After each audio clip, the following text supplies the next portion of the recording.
You're listening to an archived Cabral Concept podcast.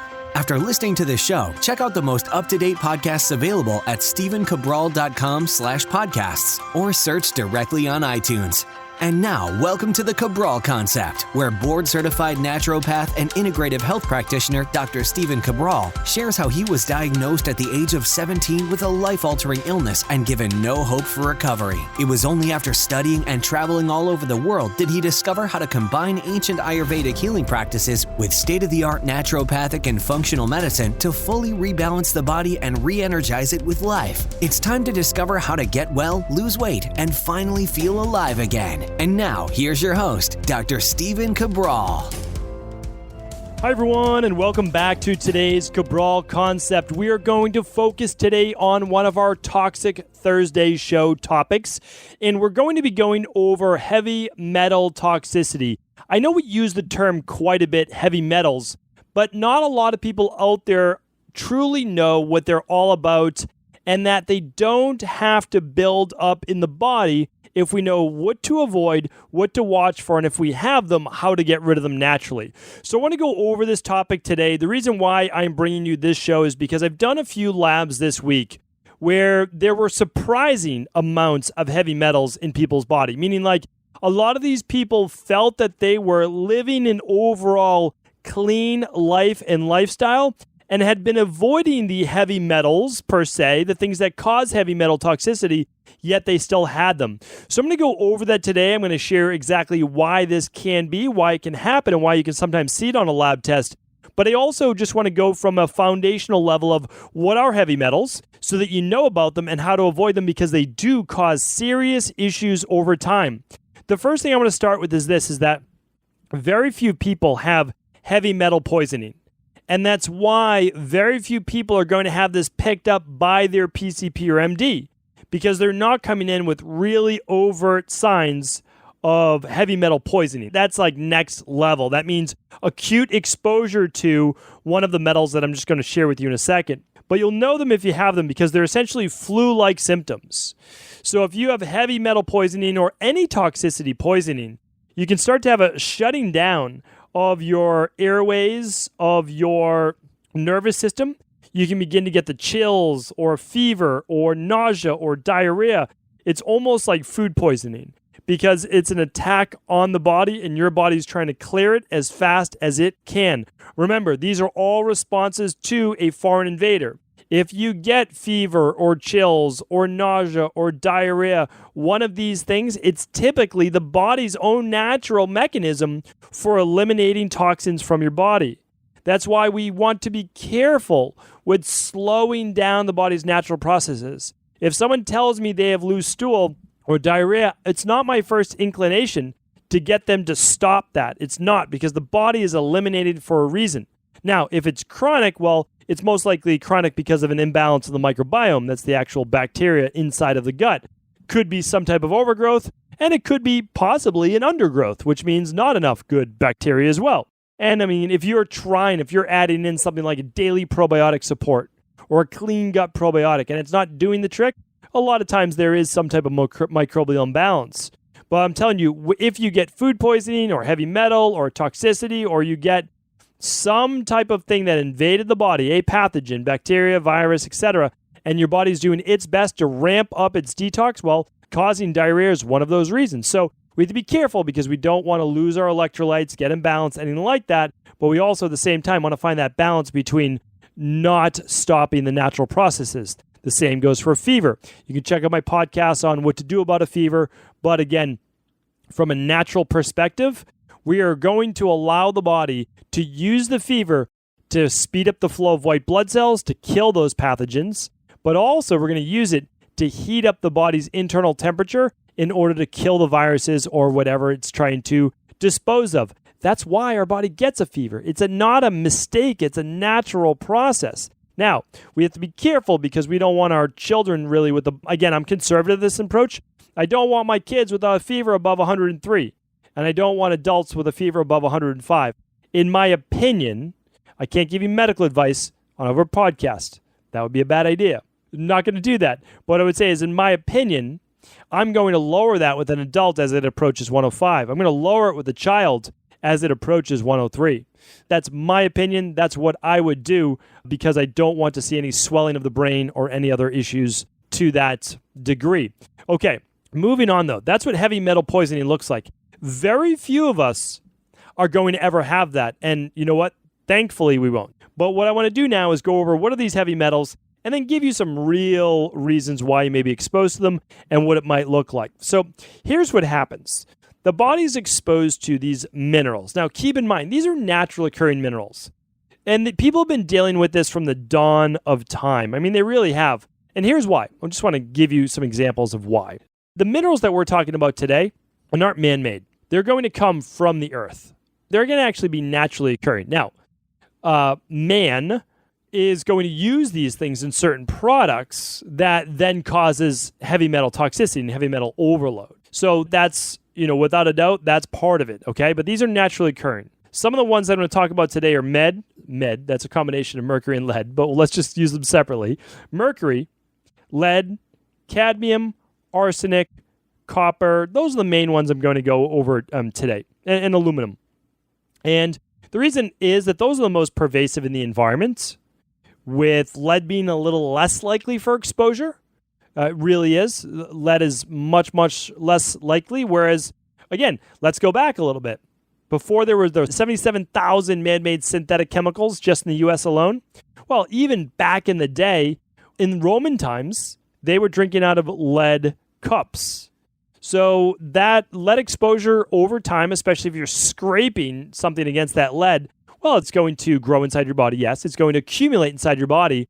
And the body has to have a very strong detox system in order to remove these, especially from daily exposure. We'll talk about that in just a moment because you can actually tell if it's daily or if it's chronic exposure. I'm going to share with you how. So another example would be mercury in textiles and different types of products. We would get lead in the old pencils. That would be one part. Lead in paint. That's another. But again, newer homes aren't going to have that. But still, you could get lead in if you're a craftsperson or you use paints. There's still lead in some of those. What else could we have here? Arsenic from food-based products. Arsenic poisoning actually happened way back in Egyptian time and way back in earlier times when they actually used arsenic as a form of color or paint that was being used in some of those as well. And if you're painting with your hands, well, you're being exposed to arsenic. Arsenic, when you're making them too, can be in powdered-based form. Not easy to do it like that, but it can be, and you can get it exposed that way. So what I want to share with you is this, though, and aluminum, one of the most pervasive, okay? Aluminum, I did a whole podcast on this. I'm going to make it easier on you. I'm going to link up to some of those previous podcasts. So if you head on over to StephenCabral.com/1280, StephenCabral.com/1280 is today's show. We're going to link that up. I'm going to link up to some heavy metal research. I'm going to link up to my previous podcast on heavy metals in fish, namely mercury, and which ones to avoid. I'm going to link up to my heavy metals in common kitchen-based products that you're being exposed to. That's in form of aluminum foil, aluminum pans, spatulas, deodorant as a cosmetic would have a lot of aluminum in it, or antiperspirants, I should say. So check out those shows because I can't go through all of it today. But again, all those podcasts are completely free. And those are at StephenCabral.com/podcasts. Today's show is 1280. We'll try to link up to those previous shows. Okay, so let's get right into it.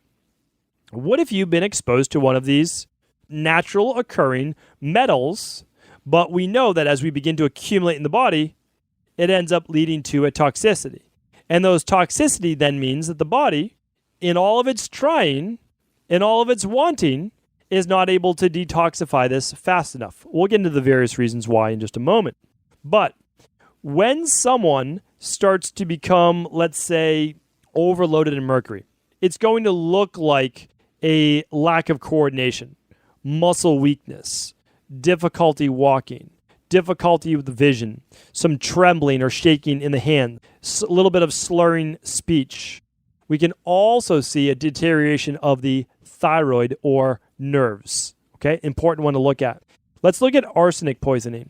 Or arsenic toxicity. This could be from improperly grown rice or other contaminated tap water. Many reasons for arsenic.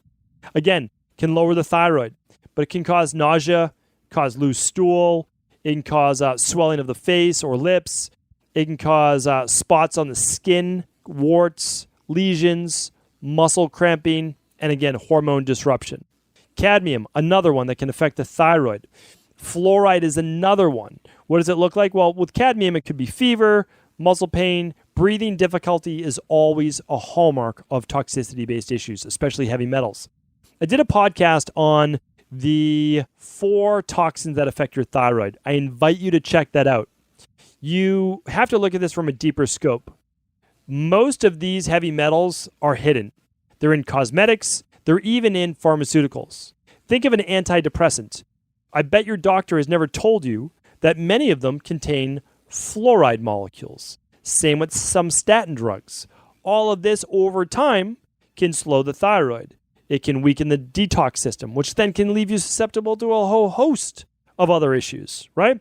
Really important that we look at this. Okay, let me just give you a quick lowdown on lead. Again, much more rare, definitely can happen in children. And if you read my book, The Rain Barrel Effect, I talk about how I helped someone and we found a hidden lead toxicity. And that was a big one because lead causes all sorts of issues. It literally can begin to oxidize the body from the inside out, creating a lot of catabolism. Hopefully you tuned in on Tuesday's show on that, which is on actually just yesterday's show on becoming too catabolic, yesterday's show. So it can cause sleep problems, aggressive behavior, constipation, lack of appetite, anemia, loss of those red blood cells, headaches, memory loss, overall fatigue, developmental delay in children. So it's a big one. We need to look at that. For sure, it's important. Okay, I'm going to move on. I want to go over what it does to the body now. Okay, so we know that we can accumulate them. They're in the environment. They're all around us, mercury in fish, and sometimes even tap water.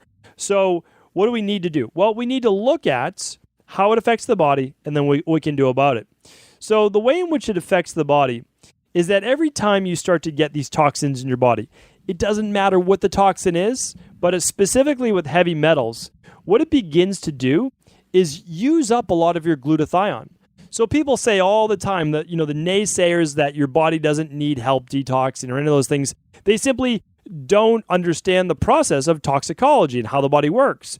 Your body will always detox on a daily basis. If it wasn't, you wouldn't be alive. You would have sepsis. You'd have all sorts of issues with your kidneys and your liver. But here's the thing. It doesn't, but it might not be doing optimally, which then leads to all of the different disease that we see today, the filling up of the rain barrel effect. So what I want to share with you is this, is that as you take toxins in, and heavy metals are included with that, you begin to use up this thing called glutathione. And glutathione, or actually part of the whole GSH pathway, and you don't even need to know what any of that means, but just think about it, is your body's using sulfur-based amino acids to clear the body of these heavy metals and fat-soluble toxins. So it's basically breaking down all of these harmful heavy metals and fat-soluble toxins, and it's removing them from the body through your stool, your bowel movements, your urine, your sweat, and sometimes huffing off through the lungs, but not as easy with heavy metals. It's why we need to make sure those detox systems are open and ready and working on a daily basis. Because I'll tell you right now, I'm about to leave my office after I record this podcast. When I walk outside, I love Boston. I love the city of Boston. I really do. But I walk out, I'm not going to kid myself, there's going to be exhaust. There's going to be all the fumes from the train. There's going to be brake dust in the air. There's going to be all sorts of environmental things that I have to deal with just breathing. And then there is changes with EMFs. And then there will be issues if I were to even get something like an iced hibiscus tea, which is one of my favorites. And if it's from a local place, well, those ice cubes are going to have chlorine in them. And they're going to have fluoride. And they're probably going to have some aluminum. It's all around us. And it's why I can't have you worrying all the time what you're being exposed to every second of the day. I want you to eliminate the big things. Don't knowingly really put harmful things in your body. We can't sometimes avoid all of it. We want to be able to go out sometimes and have an iced hibiscus tea, right? But here's the thing. You want to make sure your detox pathways are working, because if your body is continuing to produce adequate amounts of your detox processes, phase 1, phase 2, why don't I do that? I'm going to link up I'm going to link up at today's podcast how to do a functional medicine detox. And all it does is it tells you, here's what you need for phase 1, all of your different vitamins. Here's what you need for phase 2, sulfur-based amino acids. There's not just that, but it's the conjugation pathway, and you need sulforation. I'm not correctly pronouncing that word, but you're using things like sulforaphane, taurine, N-acetylcysteine, glutathione, glutamine to be able to process these chemicals and remove them from your body. All right, so this is important. Why? Because if these heavy metals are just floating around your bloodstream, which they will attach themselves to the myelin sheath of the nervous system. They will end up in your fat cells and begin to swell your fat cells. That's another podcast I would listen to, is why people much of the time are adding what they feel is body fat, but it's essentially toxic water weight. And I would love you to check out that podcast as well, because it explains why some people can't lose the weight. Because if you're only trying to oxidize body fat, you're missing probably half the equation with what's inside of that body fat, that your body put it there on purpose, okay? Really, really important. Why? Because fat is it's essentially harmless. It's a container. You're taking something that's putrid and you're putting it inside of a mason jar and you're really putting that lid on tight, right? Like creating like a vacuum seal. Well, that's your adipose tissue. Until your body decides to go through a process of lipolysis, break down the body fat, and expose the calories and all the energy inside of it to the rest of your body, well, it doesn't happen. It's not going to be liberated from those fat cells. So it matters right there in and of itself. But what about all these correlations with heavy metals and Alzheimer's? Heavy metals and MS? Heavy metals and anything to do with the brain and nervous system, right? Well, they're fats, right? And toxins are attracted to fats, or your body's also attracted to storing these in fats to try to keep it out of your bloodstream. Why? Because if it's in your bloodstream, it's oxidizing the body. Not that it isn't inside your brain, it certainly is. It's creating all sorts of oxidative damage. I talk about that in depth on yesterday's podcast, episode 1279, if I can do my math correctly. All right, that was yesterday's podcast. So that creates rapid aging. And it will lead to, it's only one cause, it's not the cause of Alzheimer's, but it's one cause, right? If you're creating oxidative damage in your brain, you're most certainly breaking down neural synapses, which connects the essentially thought process system in the brain, or at least cell signaling in the brain. Very important. And I did a 3-part podcast on Alzheimer's that you can check out if that's an area of interest for you as well. So what I'm looking at is this. I know that we're being exposed to heavy metals. Aluminum is the most pervasive for sure. After that, probably mercury, because that's what I see show up second most on labs. Then after that would probably be arsenic, then cadmium, and well, bromines is another. We talked about that on from a preservative standpoint with the thyroid podcast. And then I guess I would say lead. So when you look at it, those are the most pervasive. But here's another one, and it's copper. Much of the time, this is a very interesting one. This gets a little bit deep into biochemistry, but it's important, and I want to share it with you right now. So as your body begins to get overloaded with toxins, it ramps up your central nervous system, and it promotes an increase in stress hormones, which produces feelings such as anxiety, overwhelm, and all sorts of mood-based disorders.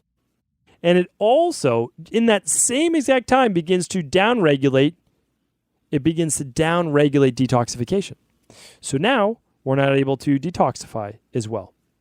And these heavy metals begin to cause an excess excretion of zinc into the bloodstream as the body is trying to process and remove it. I don't want to get too deep here, but it's one of the reasons why we see a loss of zinc in the body, but also a elevated level of zinc on a hair tissue mineral analysis.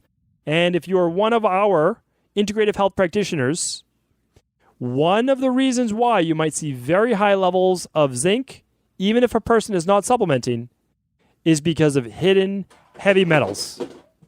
And so what we want to do is make sure we are looking at possible sources of heavy metals in the body if you see a very elevated level of zinc. But let's go back to that for 1 second. As the body becomes depleted of zinc due to stress, exercise, not enough protein or zinc-based intake, it allows copper to naturally become exaggerated in the body. And that's because copper, its antagonist is zinc. If we don't have enough zinc, it allows copper to become elevated. There's nothing to push it out. There's nothing to push it down. Just like if you don't have enough magnesium, calcium can begin to soar. So we need always partners in the body. It's all about creating equilibrium. It's all about creating balance. So when you run a hair tissue mineral analysis, if you have elevated levels of copper, it might not mean that you're being exposed to massive levels of copper. Now, maybe you are. Maybe you're drinking out of a copper pitcher every day. Maybe you are being exposed to copper in some other way. Well, who knows what other way? But here's the thing. If you're being exposed to copper, then all we have to do, we see it a lot in children, especially with ADD, ADHD, executive functioning disorder, many things. All we have to do is give its antagonist. This does not have to be difficult. Natural health and healing does not have to be difficult. You just have to know what to look for. So we see elevated copper, we say not to worry. We're going to give you additional zinc. You can eat higher zinc foods. We're also going to give you some supplemental zinc. It's inexpensive. It works. It boosts the immune system. It helps the hair, skin, and nails grow. It's great for hormones and anabolism. Sure, we're going to use it. We're going to use it for what? About 3 to 4 months. And then we're going to taper off or just come off of it. By then, levels should have been now maintained balance, and we can use our good food-based source and just a daily activated multi or daily nutritional support to get just your daily basis for the day. Okay, important to look at that. Just a couple other things I'd like to share with you is this. There are times when you will not see an elevated level of heavy metals on a hair tissue mineral analysis because they are trapped in the body. The body is not doing a good job at excreting them. So if it's not doing a good job excreting them, you're not going to find them in the hair. That's important to look at. Why? Well, here's why. They can be trapped in the fat cells. They can be locked up in the biofilms in the gut as well. It's interesting to look at that because not only can metals get trapped in the biofilms created over parasites and candida and bacterial overgrowth actually use metals as part of its structure, as part of its defense, which is kind of brilliant by the microbes in your gut to use something that strong. And nature always finds a way to survive. Those critters in your gut, they want to live too. Those parasites, they don't want to be removed. They don't want to be killed off, right? But here's the thing. You can use biofilm disruptors. Fluorofilm is one of the most popular ones.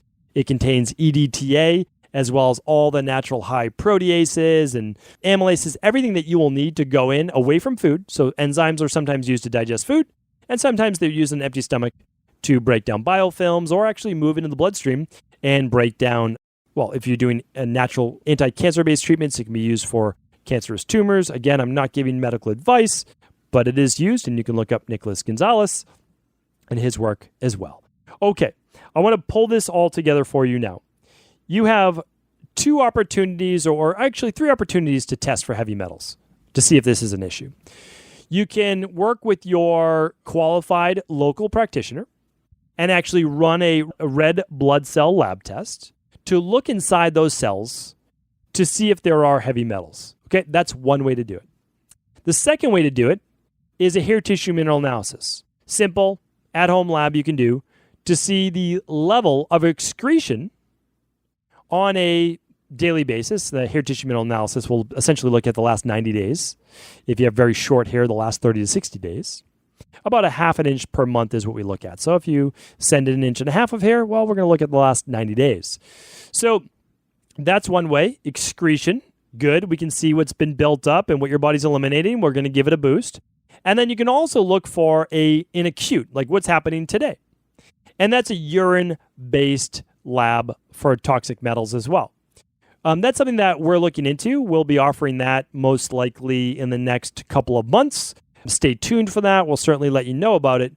And if you're listening to this podcast, not when it's released, it may already be released. And so you can simply find that over at equilibriumnutrition.com for acute heavy metals. And that would be a urine-based test, right? Because urine means your blood's been filtered, it's excreted, and there's what's left at the end of the day, right? That's your urine-based test. Hair tissue mineral analysis, very comprehensive. It's certainly my favorite in terms of looking at healthy minerals, calcium, magnesium, sodium, potassium, selenium, copper, zinc, cadmium. Sorry, not cadmium. That would be under heavy metals. It's looking at copper, and it's looking at phosphorus. So those are the beneficial ones we're looking at. And then the heavy metals we're looking at would be aluminum, mercury, arsenic, cadmium, and lead. So a great test. It looks at oxidation rate, ultra trace minerals, etc. But those are the 3 ways that you can process it. And if you find you are high on heavy metals, I recommend doing a natural heavy metal detox. I do not recommend harsh chelation. Here's why. It's going to drag along with it a lot of your vital minerals as well. Now, there's a time and a place for everything, right? So if you're super high in mercury and you are having massive neurological symptoms or damage because of it, please, I'm okay with that. If you need to do a heavier chelation-based therapy, then that's okay. I prefer a gentler method, but also one that's proven by science as well. And it's using vitamin C, cracked cell chlorella from a clean source, cilantro, and the biofilm disruptor that I just spoke about called fluorofilm. Again, all of that's available. You can just type in heavy metal detox at equilibriumnutrition.com. You never have to use the Equilibrium Nutrition products. You can always work with your local functional medicine doctor or your local integrative health practitioner, your local naturopathic doctor. Just make sure that what they're using matches up with the science and it works on all facets. Like we're working on all facets, right? So that's super important to look at as well. Okay, before you do a heavy metal detox though, I want to give you one more tip. Always open up your liver pathways. Even if you are naturally binding up the metals in your body, they still need to be processed by the body. So here's what we want to do. We want to ramp up phase 1 and phase 2 liver detox. So if you're doing the quarterly detoxes around with us, with our community, great. If not, do a 7, 14, or 21-day detox, functional medicine detox, before you complete the heavy metal detox. Here's why. Open up the liver pathways, which is what a functional medicine detox does. It's not a cleanse. That's not what it is. You can certainly do an intestinal cleanse, but that's not what we're talking about here. And then we're going to then ramp up that. The liver will be good. We'll be able to do that heavy metal detox to a much greater degree. You can also do them at the same time. I mean, if you want to speed up the process, start your 21-day detox and do your heavy metal detox at the same time. Totally fine to do, right? Totally fine. Functional medicine detox, 7, 14, or 21 days. Ideally the 21. And then at the same time, you could do your 6-week heavy metal detox. Now, it's one of those things that it's nice to do once a year no matter what. It's not that expensive. It's not a big deal taking vitamin C, cracked cell chlorella, cilantro, and fluorofilm. You just basically take them twice a day and you're done. It's easy. And what it's doing is just catching those metals, right? Because it is pervasive. It is in the environment. There is no escaping it. It's not to be overly worried about. If you lab test, well, you'll know for sure. Put your mind at ease. But then also you have access to good quality foods, good quality nutrition, right? A lot of people want to use just cilantro, and you can use cilantro. It's a great product. Use it in your food, but it's not enough to chelate a larger amount of heavy metals and pull it from the body, right? So use the best of whole food, use the best of orthomolecular medicine. They can all coexist, and that's why we call it integrative health, right? It's an integrative health practice. You want to use the best of everything. And why not, right? Why not try to get people healthy through all facets? All right, we're going to keep it at that for today. Thank you so much for tuning in. Hopefully this was helpful. If it was the first time you're hearing about it, you think someone else would benefit, please do feel free to share this show with anyone you believe it could serve. Take care, everyone. Are you ready to heal yourself and then go on to heal others? If so, the Integrative Health Practitioner Institute can help you discover proven functional medicine protocols that blend the best of 7 different healing disciplines from around the world. I personally share with you the exact handouts and protocols I use in my private practice that enable people to get well, lose the weight, and live longer, stronger. I want to pass this information on to the next generation of health coaches, and that is exactly why I created IHP. We are the future of the health coaching industry, and the skills and knowledge you will learn will make you an in-demand certified health coach anywhere in the world. Although we have many medical professionals taking the IHP certifications, no experience is necessary, and half our members have no previous health certifications. At the Integrative Health Practitioner Institute, our motto is a health coach in every home. Our goal is that you take this knowledge and then share it with family, friends, loved ones, your community, or in a practice where you create a career you love and can be proud of. The global IHP community is filled with some of the most kind and caring people in the world, and we can't wait to welcome you into our world soon. For more information or to set up a discovery call with one of our IHP Health Coach graduates, simply head over to integrativehealthpractitioner.org.